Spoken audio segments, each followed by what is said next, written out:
마지막 시간 하도록 하겠습니다. 이번 시간은 182페이지에 개발 행위에 따른 기반세 설치 찾으셨죠? 우선 제2절 보시게 되면 개발 밀도 관리 구역이고 옆에 페이지에 2번 지정 찾았습니다. 잠깐 확인하시면 특광시구는 주거적, 상업적, 공업지역에서 주거적, 상업적, 공업지역 가로 해놓습니다. 개발 행위로 기반설의 처리, 공급, 수용 능력이 부족할 것으로 예상되는 지역 중에 기반설의 설치가 곤란한 지역, 기반설 설치가 곤란한 지역 가로 해놓습니다. 개발밀도 관리구역으로 지정할 수 있다. 그리고 한 장 넘기십니다. 양가로 4번 보시게 되면 지정 효과 찾으셨죠. 특광시구는 개발밀도 관리구역에서 대통령령이 정하는 범위에서 건폐율 또는 용적률을 강화하여 적용하며 건폐율 용적률 강화 가로 해놓습니다. 대통령령이 정하는 범위라 함은 해당 용도 지역에 적용되는 용적률의 최대 한도 50%를 말한다. 용도 지역부터 50%까지 가로 해놓습니다.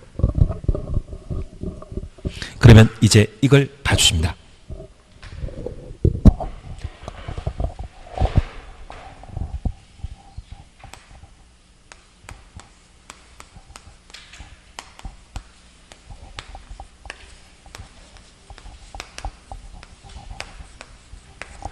개발행위 연동제라는 말을 다 주시는데 연동제라 함은 우리 경제학 공부하시면서 수요 공급과 관련된 내용들 중에 대체제나 보완제라는 말 들어본 적 있으시죠?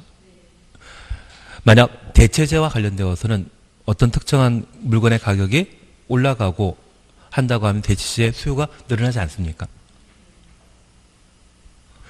그래서 어떤 물건의 어떤 제어의 가격 변화에 따라 대체제의 수요가 달라지는 것, 그리고 보완제와 관련되어서는 함께 올라가는 것으로 우리가 각각 보신 적이 있는데 그게 같이 결부된다라는 것을 연동이란 말로 대신 표현하게 됩니다.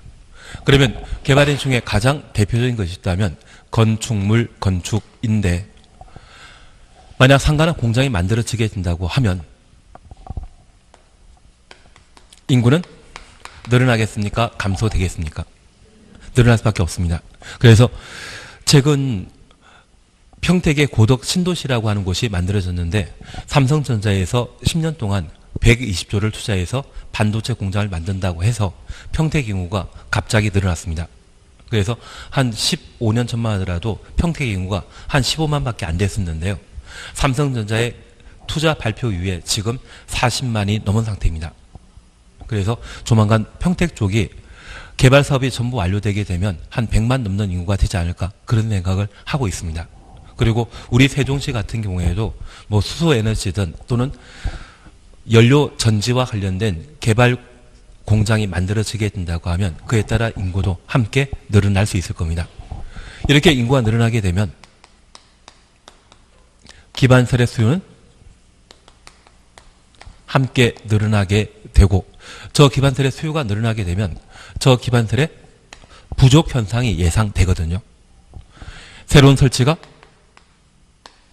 가능한 곳과 새로운 설치가 곤란한 곳으로 구분할 수 있는데 새로운 설치가 곤란한 곳이 있다면 개발밀도 관리구역으로 지정해서 새로운 개발 행위를 규제할 필요가 있습니다.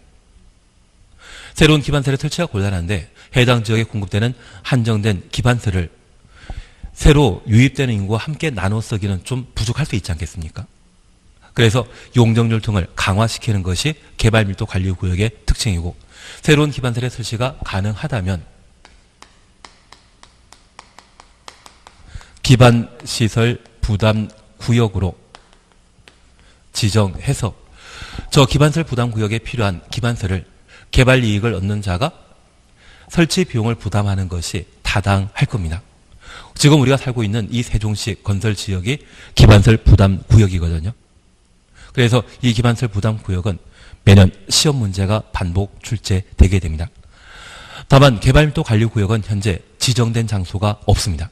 그래서 개발밀도 관리구역은 한 10년 전에는 시험에 나왔었지만 지금은 나오는 상황이 못 됩니다. 그래서 우리는 개발밀도 관리구역에 대해서는 취지만 파악하시면 되고 기반시설 부담구역에 대해 명확하게 구분하시는 게 필요하십니다. 그래서 첫 번째 우리 보시는 게 개발밀도 관리구역입니다. 여기 개발밀도 관리구역은 취지에 대해서는 저렇게 보셨고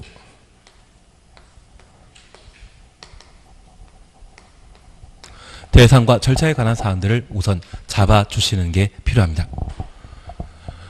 우리가 함께 공부하시면서 주거지역, 상업지역, 공업지역은 시가화 용도로서 이미 개발사업이 완료된 상태이죠. 그래서 도로를 기준으로 양쪽에 형성되어 있는 대지에 여러 건물이 들어선 상태라고 하면 새로운 백화점 설치하게 되었을 때 도로 확장하는 게 좀 어렵지 않겠습니까? 만약 그런 상황이라고 하면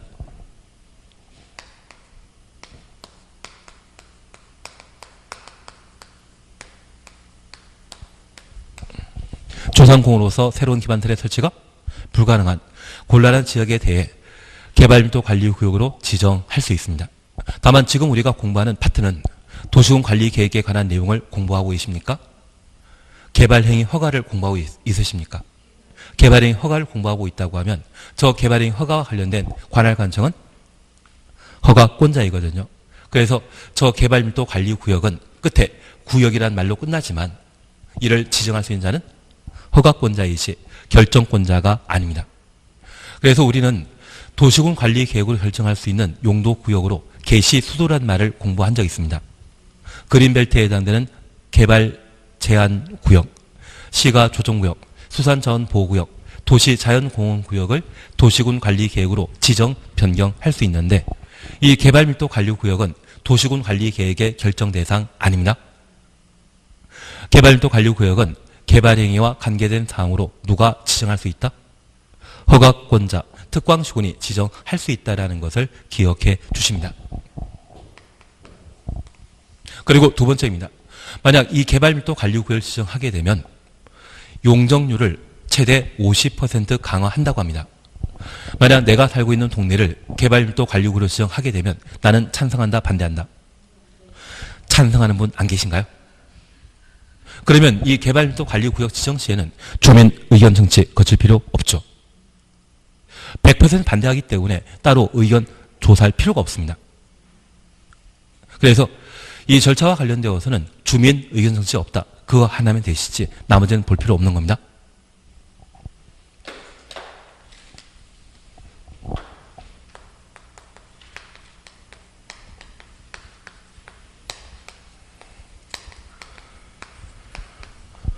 그리고 이 개발밀도 관리구역을 지정하게 되면 해당 지역의 건폐율과 용적률을 강화할 수 있습니다. 다만 우리가 이해하실 것은 이 건폐율 용적률 강화는 법률에서 정해놓은 제도이고 대통령령에서는 해당 지역에 적용되는 용도 지역의 용적률을 50%까지 강화할 수 있는데 우리 위임에 관한 규정을 이해해 주시는 게 필요하십니다.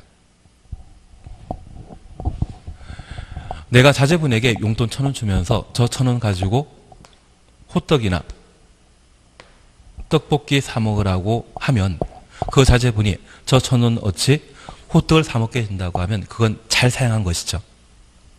이거 말고 다른 일 하면 안 되죠. 그게 위임이거든요. 그러면 법률에서는 저 개발밀도 관리구역이 지정되었을 때 그곳의 건폐율과 용적률을 강화할 수 있다. 이 표현 나오면 법률상 표현으로 옳은 지문입니다. 대신 50% 강화할 수 있는 것은 오직 무엇만? 용적률만. 만약 건폐율을 50% 강화할 수 있다. 이 말 나오면 틀립니다. 그래서 우리가 잠깐 이해하실 것은 개발밀도 관리구역의 건폐율을 강화할 수 있다. 50%의 말 없이 그냥 건폐율 강화한다. 이 말은 맞고요. 만약 그 개발밀도 관리구역의 해당 용도 지역에 적용되는 건폐율을 50% 강화한다. 이 말 나오면 틀립니다. 용적률만 50% 강화할 수 있다. 그렇게 파악해 주셔야 됩니다. 우리가 지금까지 공부하시면서 용적률과 관련되어 준주거 지역은 135란 말 들어본 적 있으시다면 제일 종 전용 주거 지역은 용적률 100, 3종 일반 주거 지역은 300, 준주거 지역 용적률은 500%입니다. 그리고 상업지역과 관련된 용적률에 대해서는 5319로 공부한 적이 있습니다. 중심상업지역은 1500, 일반상업지역은 1300, 유통상업지역은 1100, 근린상업지역은 900. 그래서 상업지역의 용적률은 200%씩 조정된다는 것 확인해 주시면 되는데, 만약 준주거지역의 원래 용적률이 500%였는데 이곳이 개발밀도 관리구로 지정되게 되면 최대 250%까지 용적률이 낮아지게 됩니다. 그러면 예전에 10층짜리 건물 건축할 수 있는 지역이었다면 개발밀도 관리구역이 지정되면서 최대 5개 층만 건축하는 경우가 발생하게 됩니다. 그래서 강화시키게 된다고 하면 50% 강화시키게 된다고 하면 뭐만? 용적률에 대해서만 강화시키게 됩니다.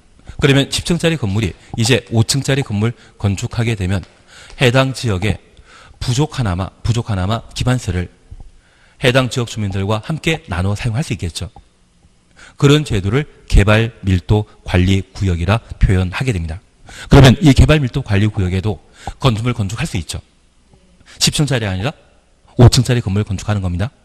그런 개발밀도관리구역에 건축물 건축과 관련된 개발행위 허가 신청하게 된다면 기환경과 관련된 계획서를 제출하는 것이 일반적이지만 개발밀도관리구역에는 새로운 기반설의 설치가 가능합니까? 불가능합니까? 불가능하기 때문에 개발밀도관리구역의 개발행위 허가 신청 시에는 기반설 설치 계획서를 제출하지 않는 겁니다. 이해되시겠습니까? 뭔가 아까 본 게 있었습니다. 개발행위 허가 신청 시에는 어떤 서류를 내야 된다? 기환경에 관한 계획서를 제출하도록 되어 있는데 개발밀도관리구역은 새로운 기반설의 설치가 곤란하기 때문에 기반설 설치에 관한 계획서는 제출하지 않는다. 취지 이해하시겠습니까? 그렇게만 해놓으시면 됩니다. 어차피 시험에 나오는 것은 185페이지의 기반설 부담 구역입니다. 별표 3개 해놓습니다.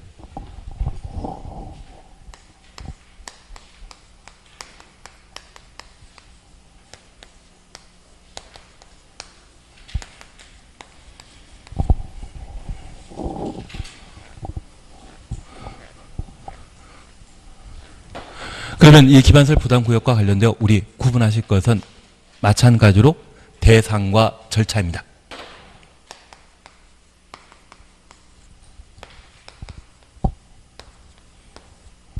근데 하나 이해해 주실 것이 있습니다.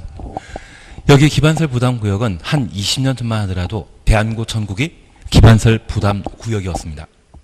그래서 20년 전에 새 아파트 분양받게 되면 분양받는 분이 각각 500만 원의 기반설 설치 비용을 냈던 적이 있습니다. 분담금이라 해서.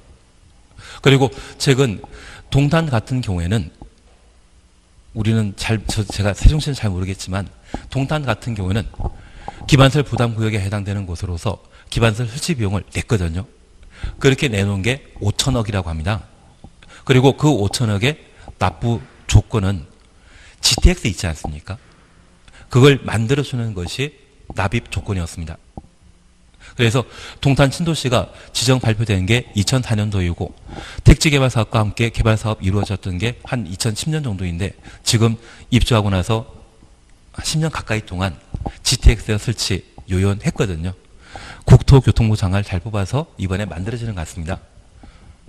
국토교통부 장관의 지역구가 일산이거든요. 일산시다 보니 GTX A 노선 지나가는 곳이 일산, 고양시와 그리고 강남 그리고 송탄까지 연결되는 노선을 그분 장관 되시면서 수건 사업으로 하시는 것 같습니다. 그리고 한 몇 년 뒤에 만들어지겠습니까? 6년 뒤나 7년 뒤에 만들어지지 않겠습니까? 세종시 이야기가 아니어서 전혀 관심이 없으십니다. 대신 그 GTX 역이 만들어지는 곳이 거의 확정되었는데 만약 그 주변에 땅이 10년 뒤에 실제 만들어지고 나면 지금 가치가 아니라 지금도 많이 올라가 있는 상태이지만 개발 사업이 완료되게 된다고 하면 지금보다 더 올라가지 않겠습니까? 그래서 나중에 세종시에 그런 어디 매지에라도 투자하겠다는 분위기 있다고 하면 그 개발 계획에 대한 수립 여부 그리고 진행 여부에 대해 검토하시면서 투자를 권유하게 되었을 때 나중에 뒷이야기를 듣지 않으십니다.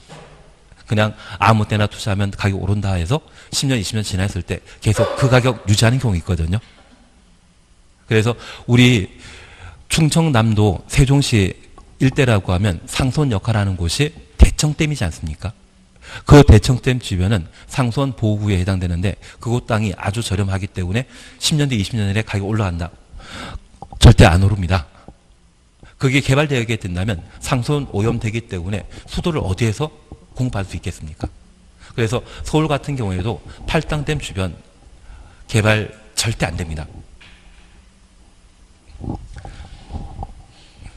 지금 뭐 하고 있는지도 서로 모르는 상황인 것 같습니다. 그래서 그 GTX 등의 기반시설 설치하는 게 나라에서 비용 부담하는 것이 아니라 해당 지역 주민들에게 부담시키고자 지정하는 제도를 기반시설 부담 구역이라 표현하게 되는데 저 개발밀도 관리 구역의 경우는 새로운 기반시설의 설치가 불가능하고 기반시설 부담 구역의 경우는 새로운 기반시설의 설치가 가능한 때 기반시설 부담 구역으로 지정할 수 있는 겁니다. 대신 우리가 하나 기억해 주실 것은 이 기반시설 부담 구역은 반드시 지정하여야 하는 것과 지정할 수 있는 경우가 있는데 각종 개발 행위가 집중하는 지역이라면 기반시설 부담 구역으로 지정할 수 있고요. 기반시설 부담 구역으로 예외적으로 지정하여야 하는 경우가 있습니다. 저 예외는 다른 거 아닙니다. 15년, 20년 전만 하더라도 대한민국 전국토는 다 뭐였습니까? 기반시설 부담 구역이었거든요. 전국적으로 기반시설 부담 구역이었는데 이걸 개편하면서 기반시설 설치 비용을 어디에서만 기반시설 부담 구역 주민들에게만 부과 징수하고자 법을 개정하게 되었습니다. 그래서 예전에는 당연했던 것이 지금은 바뀐 상태이기 때문에 지금까지 공부하셨던 지역지구 구역 지정은 할 수 있다 해야 한다.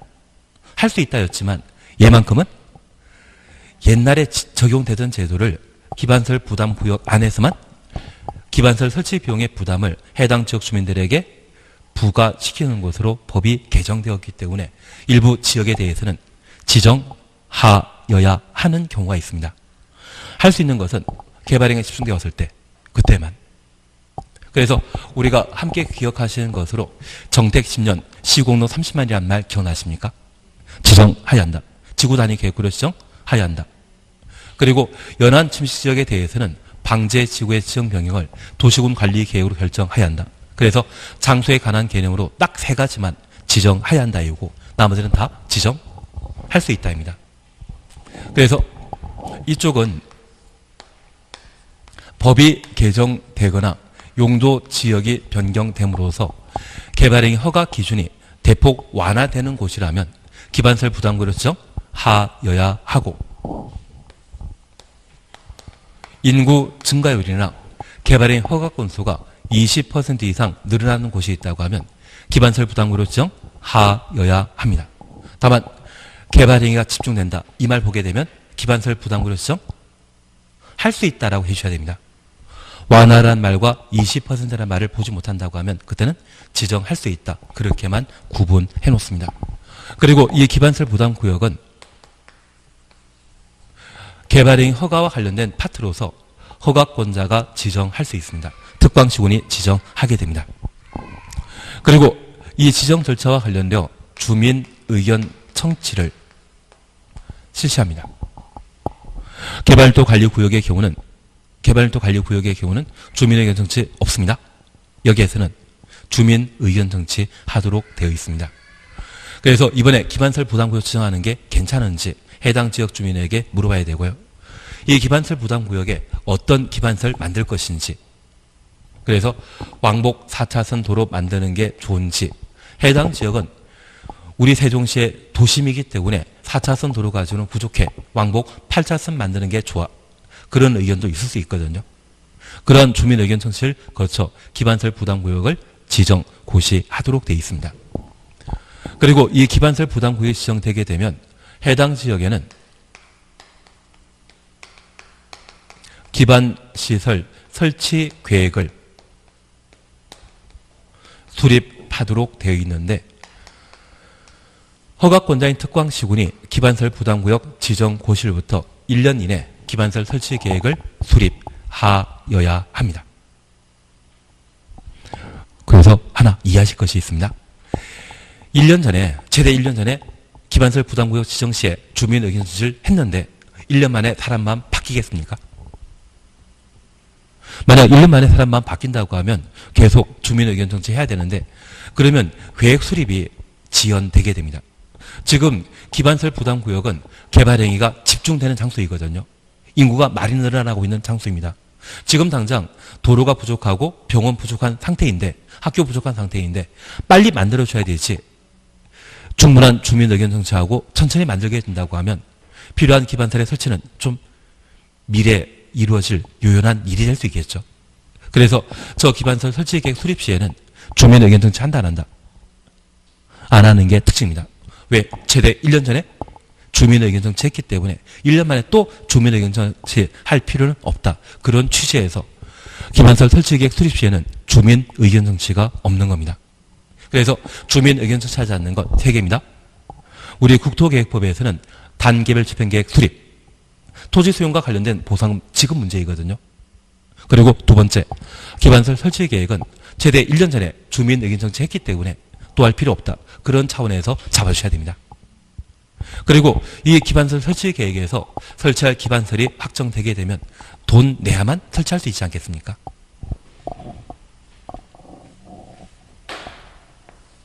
그래서 기반설 설치 비용 부담에 관한 문제를 각각 정리하시는 게 이쪽의 내용이 되게 됩니다. 우선 첫 번째 보실 것이 185페이지입니다. 의의는 천천히 한번 봐주시고요. 그리고 2번 찾았습니다. 양갈 1번 지정권자 및 지정 대상 지역 찾으셨죠? 1번입니다. 특별시장, 광역시장, 시장, 군수는 다음 각호 하나에 해당되는 지역에 대해 기반설 부담구역으로 지정하여야 한다. 그래서 기반설 부담구역부터 지정해야 한다. 가로 해놓습니다. 이미 지정입니까? 필수 지정입니까? 필수 지정입니다. 우리가 지금까지 공부하셨던 지역, 지구, 구역은 지정할 수 있다 이지 지정해야 한다. 쉽게 안 나오는 표현입니다. 다만 개발행위가 집중되어 개발행위 집중 추천없습니다. 개발행위 집중 추천없습니다. 이 말 나오게 되면 특광시군은 해당 지역의 계획적 관리를 위해 필요하다 인정하면 기반설 부담구역으로 지정할 수 있다. 그러면 박스를 보게 되면 이 박스 4가지가 기반설 부담구역의 필수적 지정 대상이 되게 됩니다. 1번 찾으셨죠? 지금 185페이지 박스 보고 있지 않습니까? 그리고 제가 출치라는 것만 추천주셔야 됩니다. 왜냐하면 그게 나중에 시험에 나오거든요. 만약 지금 기반설 부담구역 지정해야 한다. 이걸 가로해 놓으셨다고 하면 얘는 지정할 수 있다로 틀린 줄 나오는 게 되는 것이고요. 개발행위 집중이라는 말 제가 추천했는데 뒤에 지정해야 한다로 결론 내게 된다면 그거 틀린 지문입니다. 그걸 잡아주시는 게 필요합니다. 우선 1번입니다. 이 법 또는 다른 법률의 제정, 개정을 인해 행위 제한이 완화되거나 해제되는 지역, 행위 제한부터 해제까지 가로 해놓습니다. 이번에 우리 세종시는 행복도시 특별법이라는 게 만들어졌습니다. 그게 법령 제정으로 연기, 군, 공주, 시 지역의 일부가 건설 지역에 포함됨으로써 행위 제한이 대폭 완화되거나 해제되지 않았습니까? 그래서 우리 세종시가 바로 법령 제정 개정에 따른 기반설 부담구역의 필수 지정 대상이 되게 됩니다. 이해되시겠습니까? 2번입니다. 이 법 또는 다른 법령에 따라 지정된 용도 지역 등이 변경되어 해제되거나 행위 제한이 완화되는 지역, 행위 제한 완화 가로 해놓습니다. 종전에 농림지역에서 주거지역으로 용도 지역이 변경되었다고 하면 행위 제한 풀리는 곳 아닌가요? 그러한 곳이라면 기반설 부담구역 지정 하여야 한다. 그리고 3번의 기업 보시게 되면 해당 지역의 전년도 개발행위 허가 건수가 전전년도의 개발행위 허가 건수보다 20% 이상 증가한 지역. 그리고 니은번입니다. 인구 증가율이라는 것을 보셨고 그게 20% 이상 증가한 지역이라면 기반설 부담구역 지정 하여야 한다. 그런데 그냥 재미로 들어주십시오. 우리 세종시에 건설 지역이 정해져 있다면 남부권과 서부권, 동부권, 중부권 그리고 북부권으로 각각 구분하게 되는데 이 건설 지역 아니라고 하면 당연히 기반설 부담 구역입니다. 만약 이 구역과 경계를 같이 하는 곳의 땅이라고 하면 기반설 부담 구역 아니죠. 기반설 부담 구역 아닌데 이곳에 만들어져 있는 기반설을 함께 사용할 수 있지 않겠습니까?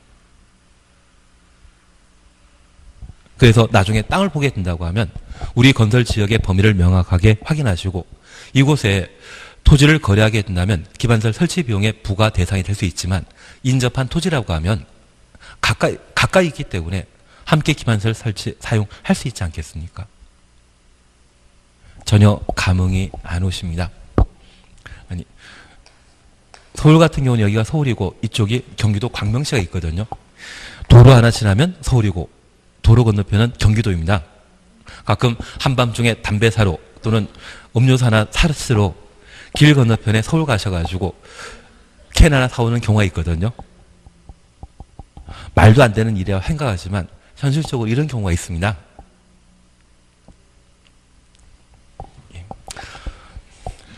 하여튼 이 주변 땅이 괜찮다는 이야기입니다. 이 주변 땅이 괜찮다는 이야기입니다. 다만 이쪽 장군면 쪽은 웬만하면 손 대시면 안 됩니다. 이쪽은 뭐 역사문화 환경보호지구로 지정되어 있는 상태이기 때문에 쉽게 규제가 풀릴 땅이 아니고요. 풀린다고 하면 현재 대전 쪽에 엮여 있는 금남면 쪽이 풀리면 풀리게 됩니다. 지금 중부지역 개발 사업은 지금 산 밀어버리면서 열심히 개발하고 있거든요.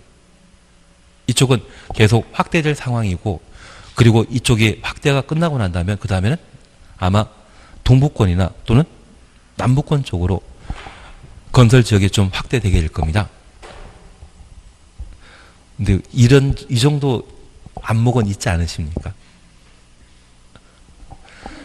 한 3개월만 공부하시다 보면 이제 그때부터는 부동산 전문가 되어 계십니다. 예, 그래서 다시 우리가 봐주실 것은 현재 기반설 부담구역 지정과 관련되어 개발행위가 집중된다. 이 말 나오게 되면 기반설 부담구역 지정 할 수 있다 이거요. 20% 이상 증가한 지역 행위 제한이 완화 해제 이 말 나오게 되면 지정하여야 한다. 그걸 잡아주시는 게 1차적 시험 문제입니다. 가능하시겠습니까? 강행 규정과 임의사항을 보시는 게 필요하십니다. 한 장 넘기십니다.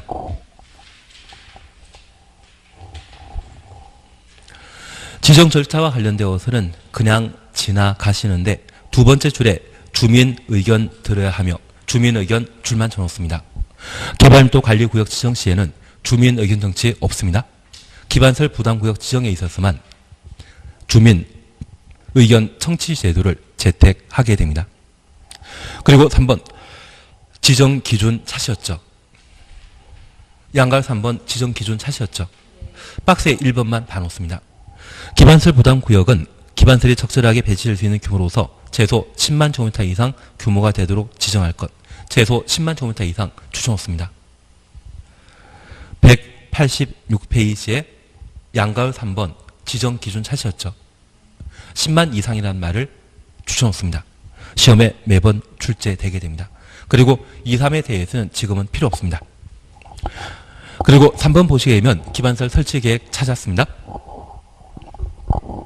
양가로 1번입니다. 특별시장 관시장 시장 군수는 기반설 부담구역이 지정되게 되면 다음 내용을 포함한 기반설 설치 계획을 수립하여야 한다. 기반설 설치 계획은 필수사항이다, 임의사항이다. 필수사항이라는 것 다시 한번 확인하십니다. 지역제호 구역 지정은 임의적으로 지정할 수 있고 계획은 반드시 수립하여야 합니다. 그리고 옆에 페이지에 3번 확인해 놓습니다. 기반시설 부담구역에 설치 가능한 기반시설. 그래서 기반시설 설치 계획으로 어떤 기반시설 설치할 것인지 정하도록 돼 있는데 우리 4번 보시면 학교란 말 찾으셨고 고등교육법 2조에 따른 학교는 제외한다. 고등교육법 2조에 따른 학교 앞에다가 대자를 하나 집어넣습니다. 그래서 대학교라고 해주셔야 됩니다. 하나 이해하실 것이 있습니다. 저 기반시설 설치 계획으로 기반시설 부담구역에 설치할 기반시설의 종류를 결정하게 되는데 이 대학교는 시험을 봐서 입학하는 학교입니다. 해당 지역 주민들이 입학할 수 있다? 없기 때문에 이 대학교는 기반시설 설치 계획에 포함되질 않습니다. 만약 이 대학교를 해당 지역 주민들이 입학할 수 있다면 아마 대한민국에서는 요즘 TV 드라마 이거 끝났는데 보셨습니까? 예, 볼 시간이 없으셨기 때문에 넘어가도록 하고 이 대학 주변의 땅값이 아마 집값이 제일 비싸지 않았나 싶습니다. 그래서 대학은 해당 지역 주민들이 입학할 수 없는 상황이기 때문에 기반시설 설치 계획에 설치할 수 있는 기반시설 범위에 포함한다. 제외시킵니다. 대학교는 기반시설 부담구에 설치할 수 없습니다. 이해되시겠습니까? 나중에 모의고사 때 그걸 꼭 내게 됩니다. 그리고 기출문제에도 이미 한번 나왔기 때문에 다시 나올 일은 없겠지만 대학교는 기반시설 부담구에 설치할 수 있는 기반시설이 아닙니다. 그리고 양가를 4번입니다. 지구 단위 계획을 수립한 경우 기반시설 설치 계획을 수립한 것으로 보며 그래서 지구 단위 계획 줄만 쳐놓습니다. 그리고 기반시설 부담구역 지정 고시일부터 1년 되는 날까지 1년 동원해 놓습니다. 기반시설 설치 계획을 수립하지 아니하면 1년 되는 다음 날 가로 해놓으시고 다음 날 추려놓습니다. 기반시설 부담구역 지정은 해제된 것으로 본다. 그래서 기반시설 부담구역에는 개발 행위가 집중되는 장소로서 지금 당장 새로운 기반시설의 설치가 필요하거든요.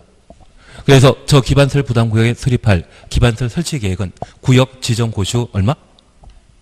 1년 이내 기반시설 설치 계획을 수립하여야 합니다. 그리고 얘를 잠깐 살펴놓습니다. 우리가 국토계획법과 관련된 시료를 총 4군데에서 보셨습니다. 그리고 실질적으로 따지게 되면 5개 지문이 가능하거든요. 첫 번째 우리 보셨던 것은 시가조정구역.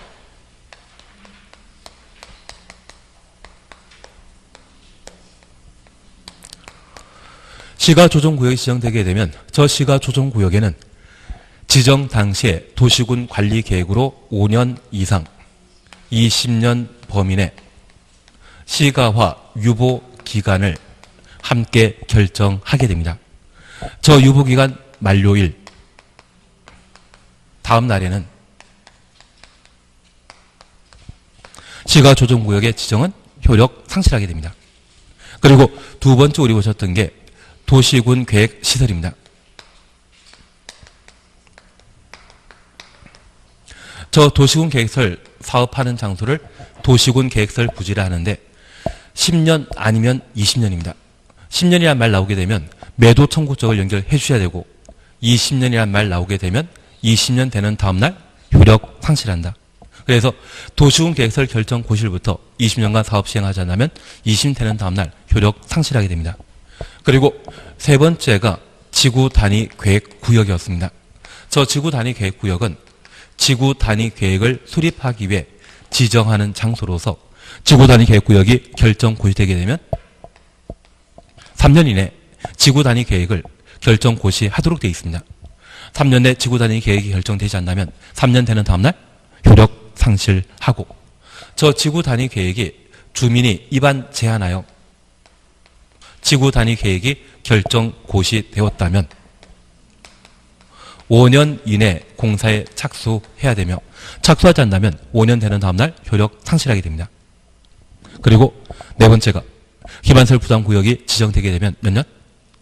1년 내에 기반시설 설치 계획을 수립하여야 하고 수립하지 않으면 1년 되는 다음날 해제된 것으로 본다. 이해되시겠습니까? 그래서 총 4개인데 이 지구 단위 계획 구역은 3년짜리와 5년짜리 고려하게 되면 오지 순자 지문이 가능하게 됩니다. 그래서 시료와 관련되어 4군데 존재한다는 것을 눈에 익혀주셔야 됩니다. 앞으로 10번, 20번 더 하실 내용입니다. 걱정하지 마십시오. 그리고 한 장 넘기십니다. 188페이지 보시게 되면 기반설 설치 비용 찾으셨죠?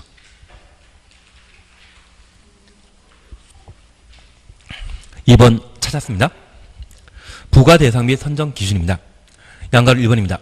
기반설 부담구역의 기반설 설치 비용의 부과 대상인 건축 행위는 단독주택 및 숙박시설 등의 대통령령이 정하는 시설로서 200제곱미터부터 가로 해놓습니다. 연면적 200제곱미터 초과는 건축물의 신축, 증축 행위로 한다. 증축까지 가로 닫아놓습니다. 188페이지 사셨죠? 2번 부과 대상 및 산정 기준이라 하여 연면적 200제곱미터 초과는 이상이 아니라 초과는 신축, 증축 행위가 기반설 설치 비용의 부과 대상이다. 아직 우리는 건축법 공부하기 전이기 때문에 신축이 뭐고 증축이 뭐고도 잘 모르는 상황입니다. 다만 우리가 이해하실 것은 기반설 설치 비용의 부과 대상은 연면적 200제곱미터 초과하는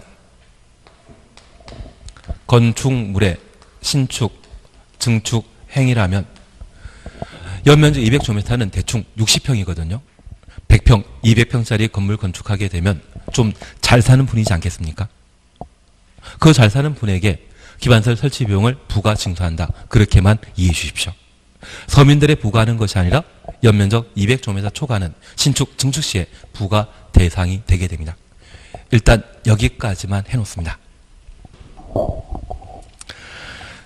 다음 과정에 기반설 설치 비용에 대한 납부 방법 그리고 몇몇 내용들을 보시게 될 텐데 지금은 이 정도만 해놓습니다. 그리고 개발행위 허가 제한을 잠깐 봐놓습니다. 180페이지입니다. 180페이지 봐주시면 됩니다.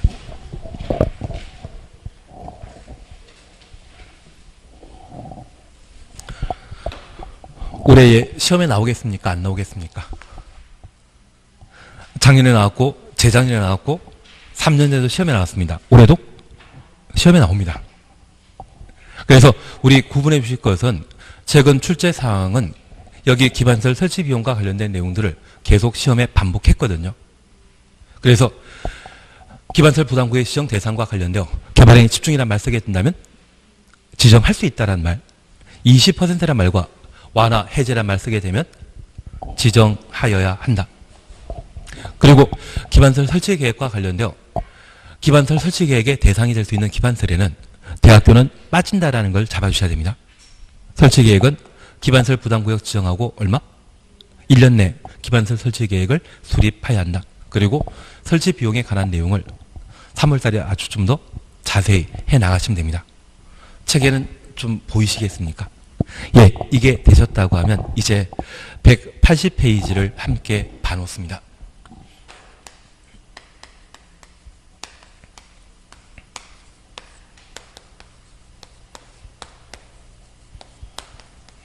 하나 이해하실 것이 있는데 이번에 개발행위 허가를 제한하게 된다면 개발행위 허가 받을 수 있다 없다. 개발행위 허가를 제한하게 되면 허가 받을 수 있다 없다. 없습니다. 보통 토지 소유자가 자기 땅에 자기가 살 집을 짓고자 하는데 그걸 허가받지 못하게 한다면 이것은 재산권 침해가 심한 것이죠.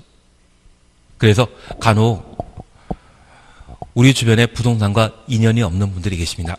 그래서 대한민국에 돈 버는 방법이 있다면 채권과 그리고 주식과 그리고 부동산 3가지이거든요. 요즘처럼 대출 규제가 심한 곳이라고 하면 돈 있는 사람들이 큰 돈 벌 수 있는 여지가 있고요. 그리고 경제 상황을 잘 파악하신 분이라고 하면 주식으로 돈 버는 방법도 계십니다. 그리고 부동산. 그런데 지금 금리가 한 7%, 10%라고 하면 채권으로 돈 버실 수 있고요. 지금은 요즘 한 4% 정도 되지 않나요? 예, 상관없기 때문에 넘어가도록 하겠습니다. 그리고 주식은 요즘 많은 사람들이 이걸 많이 생각하는 것 같더라고요. 그리고 부동산과 관련되어서는 이번 정권까지는, 그리고 특히 국토교통부 장관이 하시는 이야기가 2018년 1월달 부동산 가격을 기준으로 규제를 강화시키겠다는데, 지금 세종시 빼고는 아마 충청남도의 여러 시군 같은 경우는 2018년 1월이 아니라 그 예전 가격까지 떨어진 것 같은데, 계속 규제를 강화시키고 있는 것은 좀 문제 있지 않나 싶습니다. 그래서 아마 지역마다 부동산과 관련된 종합대책을 따로 마련해 줘야 되는데, 그게 좀 구분되지 않고 획일적으로 가해지는 것이 특징입니다. 만약 이게 좀 변경되지 않는다고 하면 지금 당장 이것이고, 대통령 바뀔 때가 조만간 오지 않겠습니까? 내년에 선거 한 번 있고 그 다음에 또 선거 한 번 치르다 보면 아마 부동산과 관련된 규제가 좀 풀어지게 될 겁니다. 그래서 올해가 아마 가장 바닥입니다. 내년 선거 이전에는 대출 규제가 어느 정도 풀려야만 지금 국회의원 수라도 유지할 수 있지, 안 그러면 지금 수도 유지 못할 상황이거든요. 엉뚱한 이야기만 했나 봅니다. 그래서 올해는 열심히 공부하셔가지고 준비하셨다가 내년에 개공하시는 것도 괜찮으십니다. 아닙니다. 괜한 이야기 드렸나 봅니다. 지금 우리가 봐주실 것은 저 개발행 허가 제한은 규제에 해당되고 재산후 침해 효과가 발생한다는 것을 이해하셨습니다. 그리고 저 개발행 허가 제한과 관련되어 어디를 대상으로 개발행위 허가 제한할 수 있는지, 그에 관한 내용을 함께 봐주셔야 됩니다. 첫 번째 우리가 봐주실 것은 180페이지 잠깐 확인하십니다. 1. 대상 지역 및 제한 기간 차시였죠. 국토교통부 장관 지도이사 시장 군수는 국토교통부 장관부터 시장 군수까지 가로 해놓습니다. 우리 국토계획법에 보셨던 행정청 전부 보신 거죠. 그래서 에브리바디라고 해주십니다. 개발행 허가 제한권자는 누구이다? 에브리바디이다. 다음 각호 하나에 해당되는 지역으로 도시군 관리계획상 특히 필요하다 인정하는 지역에 대해 중앙도시계획위원회나 지방도시계획위원회 심의 거쳐 심의 동원해 놓습니다. 한 차례만 3년 이내 기간 동안 3년 주놓습니다. 개발행 허가 제한할 수 있다. 다만 3부터 5에 해당되는 지역 중앙도시계획위원회나 지방도시계획위원회 심의 거치지 아니하고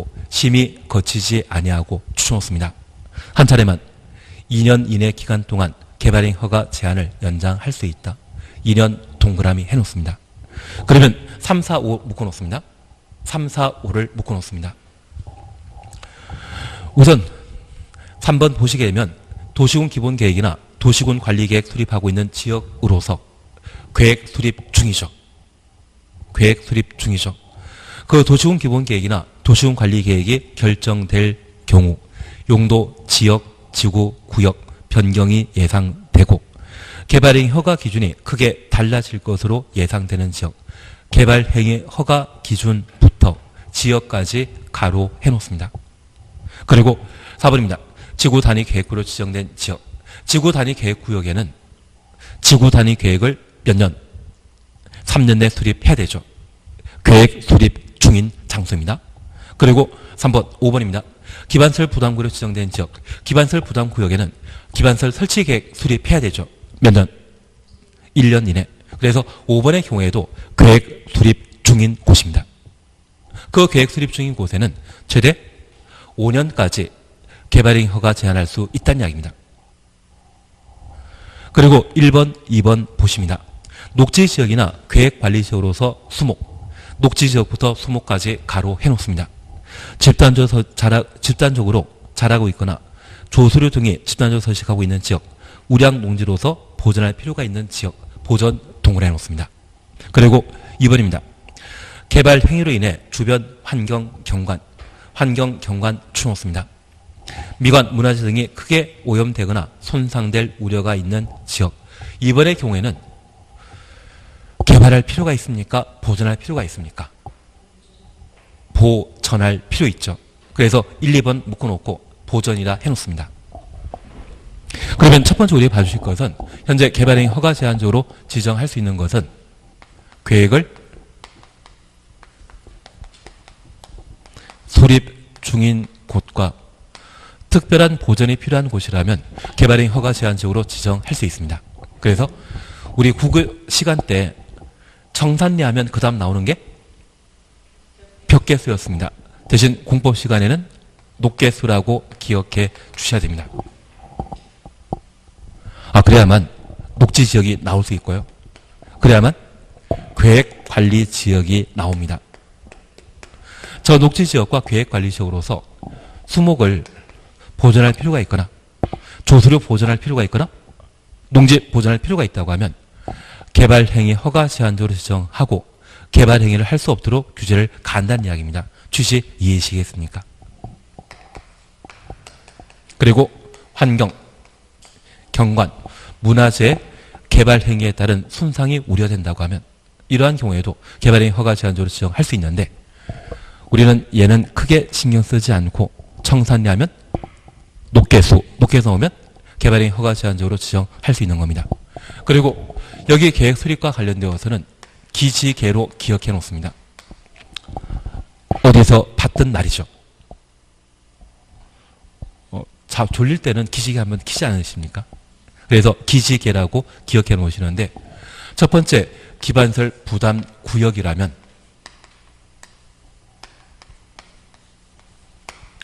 1년 안에 기반설 설치 계획을 수립해야 됩니다.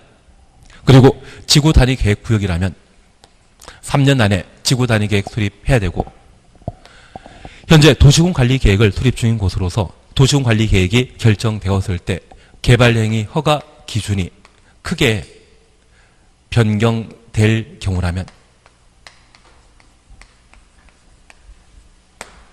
저 도시군 관리 계획이 결정될 때까지 난개발을 방지할 목적으로 개발행위 허가 제한적으로 지정할 수 있다는 이야기입니다. 다만 우리가 잠깐 구분해 주실 것은 여기 보전 목적이라면 개발행위 허가 제한 지역은 최대 몇 년간 지정할 수 있다? 3년. 반면 계획 수립 중이라면 1회 2년 범위 내 기간 연장할 수 있죠. 최대 제한 기간은 5년이 되게 됩니다. 그래서 기지개에 해당되게 되면 개발행위 허가 제한적은 최대 몇 년간 제한할 수 있다? 5년. 녹계수란 말 보게 되면 3년입니다. 다만 우리가 하나 이해하실 것이 있습니다. 여기 개발행위 허가 제한 지역을 지정할 때 분명 개발행위 허가 파트이지만 허가권자만 등장하는 것이 아니라 국토교통부 장관, 도지사도 함께 등장합니다. 그래서 모든 행정청이 등장하게 되는데 하나 이해하실 것이 있습니다. 만약 기반설 부담구역 지정된 곳이라면 저 기반설 부담구역에 기반 설치 계획은 특광시군만 수립하는 것이죠. 그래서 특광시군이 개발행위 허가 제한할 수 있는 자입니다. 반면에 지구 단위 계획 구역 지정되었거나 도시군 관리 계획 수립 중인 곳이라면 누가 결정권자입니까? 국토교통부 장관, 시도지사, 대도시장. 도시군 관리 계획 결정권자는 국토교통부 장관, 시도지사, 대도시장이지 않습니까? 이들이 계획 제대로 수립할 때까지, 결정할 때까지는 난개발 현상을 방지할 목적으로 국토교통부 장관, 도지사도 개발행위 허가 제한할 수 있는 겁니다. 취지 이해하시겠습니까? 왜 모든 행정청이 등장하는지 파악해 주셔야 됩니다. 그리고 두 번째 우리가 이해하실 것이 있습니다.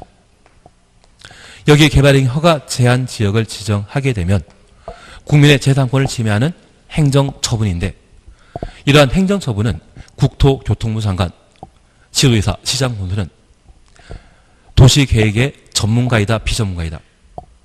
비전문가입니다. 그래서 전문가의 심의 절차를 거치도록 되어 있습니다. 재산권 침해하는 것이 공익에 부합하는지 확인코자 도시계획위원회 심의 절차를 거치도록 되어 있습니다. 다만 저 제한 기간을 1회 2년 범위 내 연장하게 되면 상황 변화 있는 것 아니죠. 최대 5년간 개발행위 허가 제한하게 되면 최초 개발행위 허가 제한 시에는 도시계획위원회 심의 절차를 거쳐야 되지만 1회 2년 연장하게 되면 상황 변화 있는 것 아니죠.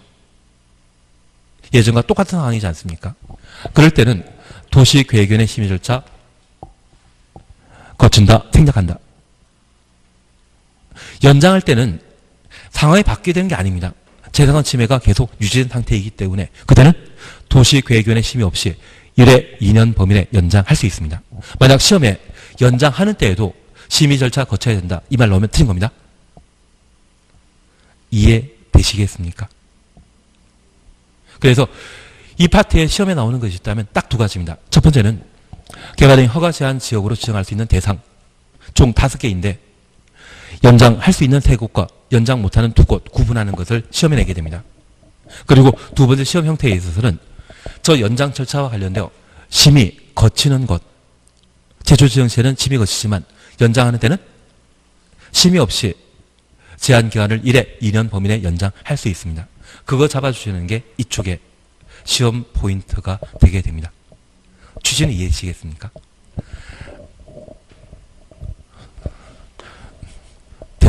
대답하신 분도 있고 대답 안 하신 분도 계시지만 최소한 부탁드리는 것은 기시계에 해당되면 기반시설 부담구역, 지구단위 계획구역, 도시군 관리 계획을 수립 중인 곳으로서 결정 시에 개발행 허가 기준이 크게 달라질 곳 최대 5년간 제한할 수 있다는 것만 살펴놓습니다.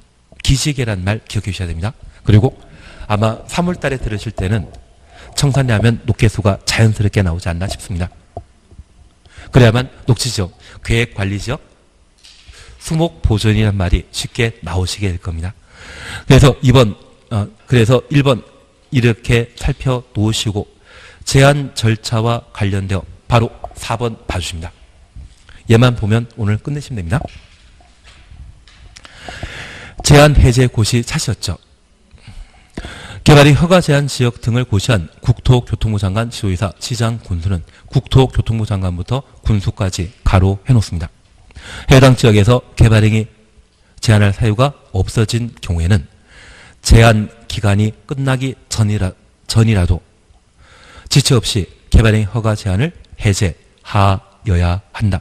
해제하여야 한다. 가로 해놓습니다. 그러면 우리가 잠깐 이해하실 것은 개발행위 허가 제한 지역으로 지구단위 계획구역을 2년간 개발행위 허가 제한 지역으로 지정했을 때 저 지정 기간 안에 제한 사유가 없어졌다면, 제한 사유가 해소되었다고 하면 즉시 해제하여야 한다. 이게 맞는 겁니다. 그러면 개발행위 허가 제한 지역의 제한 기간 중에 제한 사유가 없어졌다 할지라도 해제되었다 인정되더라도 제한 기간 동안에는 개발행위 허가 받을 수 없다. 이 말 나오면 드립니다. 제한 기간에 관계없이 지정 사유가 없어졌다 인정하게 되면 바로 뭐해라? 해제. 할 수 있다 해야 한다. 하여야 한다. 그러면 우리가 잠깐 이해하실 것이 있습니다. 여기 개발행위 허가 제한은 공법상 규제이죠. 규제는 공익을 달성할 목적으로 최대 한도로 규제를 가해야 된다. 최소 한도로 규제를 가한다. 필요 최소한도 원칙이라는 게 있습니다. 아무리 공익을 추구한다 할지라도 그 공익 달성하기 위한 최소한의 범위로만 규제를 가해야지 우리 일반 국민의 기본권, 재산권 등을 지켜줄 수 있거든요. 그래서 우리 공법 원칙에는 필요 최소한도 원칙이라는 게 있습니다. 아무리 제한 기간을 3년, 5년 정해놨다지만 그 기간 안에 이미 목적 달성했다고 하면 그 규제에 대해서는 계속 유지하는 것이 아니라 바로 해제하여야 한다. 그래서 우리 세종시는 지금 투기과열지구지 않습니까? 목적 달성됐겠습니까? 달성 안 됐겠습니까? 지금 직급 안 떨어졌나요? 예, 저도 모르고 서로 모르는 상황입니다. 그래서 아마 지역 중에 어떤 서울에 해당되는 경우라면, 그리고 서울에 붙어있는 시 있거든요. 그런 지역이라면 가격 좀 많이 오르고 이번에 뭐 GTX 만들어지는 그 연장 노선이라면 가격 올라갈 수 있지만 전국 대부분의 집값 많이 떨어진 상태이거든요. 그래서 이 규제가 계속 유지되는 자체가 좀 문제 있지 않나 싶습니다. 그래서 사실 정부에 염려하는 거는 지방의 대주 규제 풀어주면 그 지방에 대주 받아가지고 서울의 부동산 투자할까봐 그게 문제이거든요. 서울의 수요를 좀 줄이기 위해 전국을 대상으로 규제를 계속 강화 유지하는 것은 좀 문제 있지 않나 싶고, 세종시도 아마 그런 문제가 좀 있을 것 같습니다. 그걸 어떻게 정책적으로 해결해 주느냐가 부동산과 관련되어 경기가 좀 하향됐을 때 연착륙할 수 있는지 경착륙할 수 있는지 그런 요건이 되지 않나 싶습니다. 좋은 방안이 있으면 꼭 국토교통부 가셔가지고 이렇게 하면 좋겠다 의견 제시하는 것도 방법이 될 것 같은데 중요한 것은 필요 최소한 정책 이해되시겠습니까?